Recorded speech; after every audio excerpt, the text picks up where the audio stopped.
Oh, Treasure Island. Chapter 5, The Last of the Blind Man.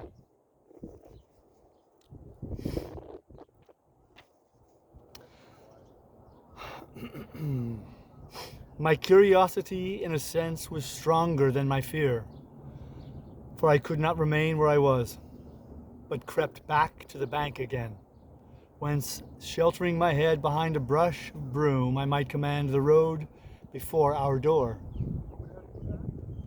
I was scarcely in position ere my enemies began to arrive.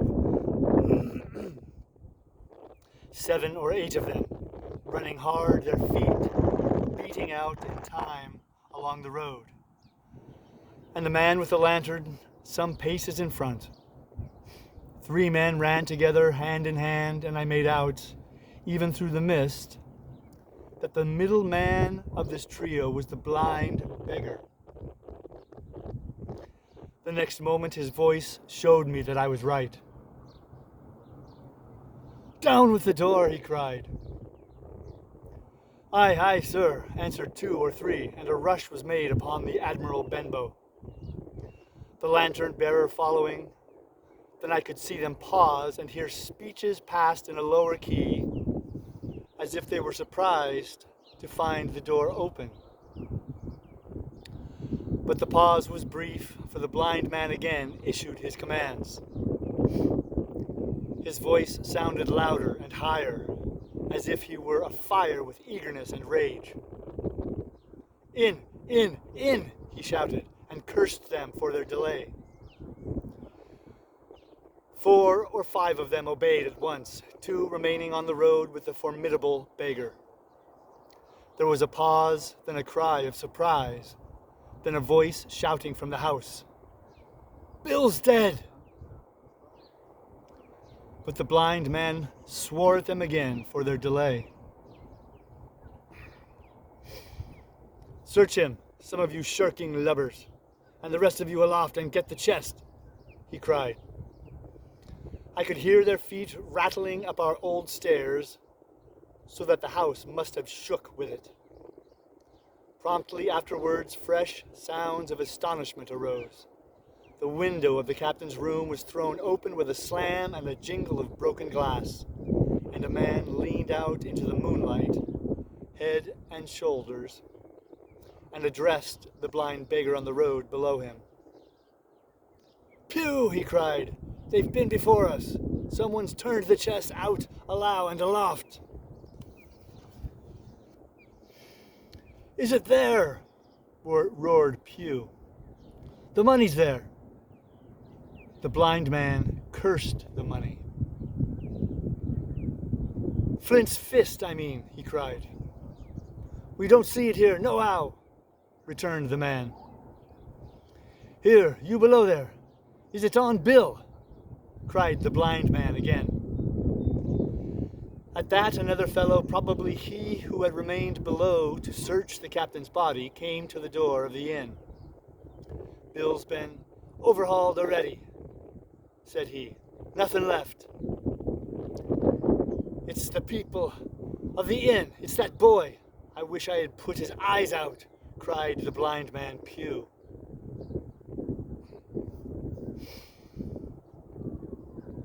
"They were here no time ago. They had the door bolted when I tried it.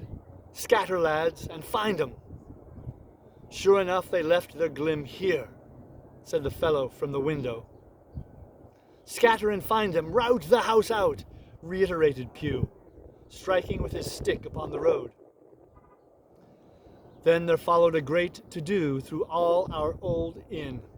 Heavy feet pounding to and fro, furniture thrown over, doors kicked in, until the very rocks re-echoed, and the men came out again, one after another, on the road, and declared that we were nowhere to be found. And just then the same whistle that had alarmed my mother and myself over the dead captain's money was once more clearly audible through the night, but this time twice repeated. I had thought it to be the blind man's trumpet, so to speak, summoning his crew to the assault. But now I found that it was a signal from the hillside towards the hamlet, and from its effect upon the buccaneers, a signal to warn them of approaching danger. "There's Dirk again," said one. "Twice. We'll have to budge, mates." "Budge, you skulk," cried Pew. "Dirk was a fool and a coward from the first. You wouldn't mind him." "They must be close by. They can't be far. You have your hands on it. Scatter and look for them, dogs." "Oh, shiver my soul," he cried. "If I had eyes." This appeal seemed to produce some effect, for two of the fellows began to look here and there among the lumber, but half-heartedly, I thought, and with an eye to their own danger all the time, while the rest stood irresolute on the road. "You have your hands on thousands, you fools, and you hang a leg. You'd be as rich as kings if you could find it, and you know it's here, and you stand there skulking. There wasn't one of you dared face Bill, and I did, a blind man. And I'm to lose my chance for you? I'm to be a poor crawling beggar sponging for rum, when I might be rolling in a coach. If you had the pluck of weevil in a biscuit, you would catch them still." "Hang it, Pew, we've got the doubloons," grumbled one. "They might have hid the blessed thing," said another. "Take the Georges, Pew, and don't stand there squalling." Squalling was the word for it. Pew's anger rose so high at these objections, until at last his passion completely taking the upper hand, he struck at them right and left in his blindness, and his stick sounded heavily on more than one. These, in their turn, cursed back at the blind miscreant, threatened him in horrid terms, and tried in vain to catch the stick and wrest it from his grasp. This quarrel was saving for us, for while it was still raging, another sound came from the top of the hill on the side of the hamlet. The tramp of horses galloping. Almost at the same time, a pistol shot, flash and report came from the hedge side, and that was plainly the last signal of danger. For the buccaneers turned at once and ran, separating in every direction, one seaward along the cove, one slant across the hill, and so on, so that in half a minute not a sign of them remained but Pew. Him they had deserted, whether in sheer panic or out of revenge for his ill words and blows, I know not. But there he remained behind, tapping up and down the road in a frenzy, and groping and calling for his comrades. Finally he took the wrong turn and ran a few steps past me towards the hamlet, crying, "Johnny, Black Dog, Dirk," and other names. "Don't leave old Pew, mates. Not old Pew." Just then the noise of horses topped the rise, and 4 or 5 riders came in sight in the moonlight, and swept at full gallop down the slope. At this Pew saw his error, turned with a scream, and ran straight for the ditch, into which he rolled. But he was on his feet again in a second, and made another dash, now utterly bewildered, right under the nearest of the coming horses. The rider tried to save him, but in vain. Down went Pew with a cry that rang high into the night, and the 4 hoofs trampled and spurned him and passed by. He fell on his side, then gently collapsed upon his face, and moved no more. I leaped to my feet and hailed the riders. They were pulling up, at any rate, horrified at the accident, and I soon saw what they were. One, trailing out behind the rest, was a lad that had gone from the hamlet to Dr. Livesey's. The rest were revenue officers whom he had met by the way, and with whom he had had the intelligence to return at once. Some news of the Luger in Kit's Hole had found its way to Supervisor Dance, and set him forth that night in our direction, and to that circumstance my mother and I owed our preservation from death. Pugh was dead, stone dead. As for my mother, when we had carried her up to the hamlet, a little cold water and salts, and that soon brought her back again, and she was none the worse for her terror, though she still continued to deplore the balance of the money.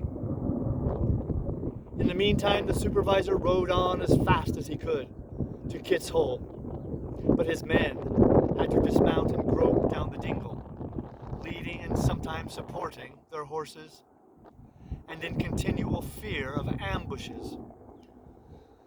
So it was no great matter for surprise that when they got down to the hole, the Luger was already underway, though still close in. He hailed her. A voice replied, telling him to keep out of the moonlight or he would get some lead in him, and at the same time a bullet whistled close by his arm.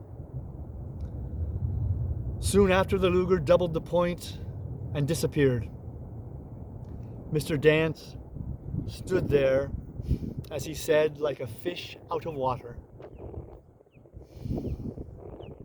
And all he could do was to dispatch a man to B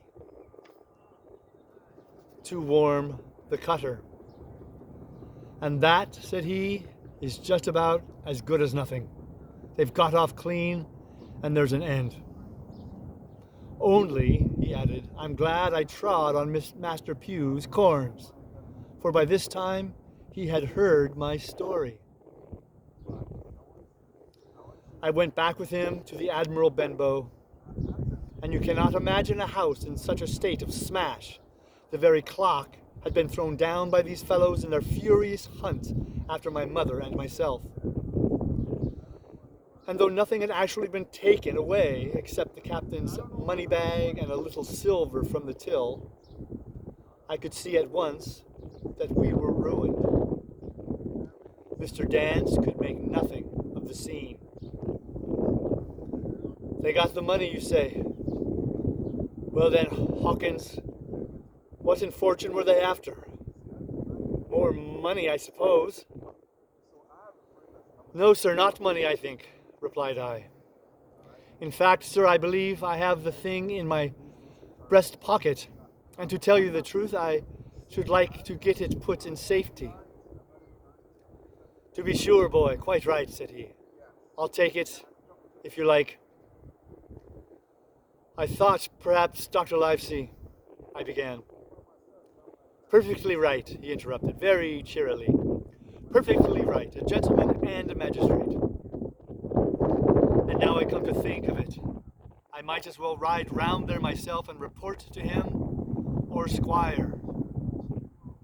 Master Pugh's dead, when all's done.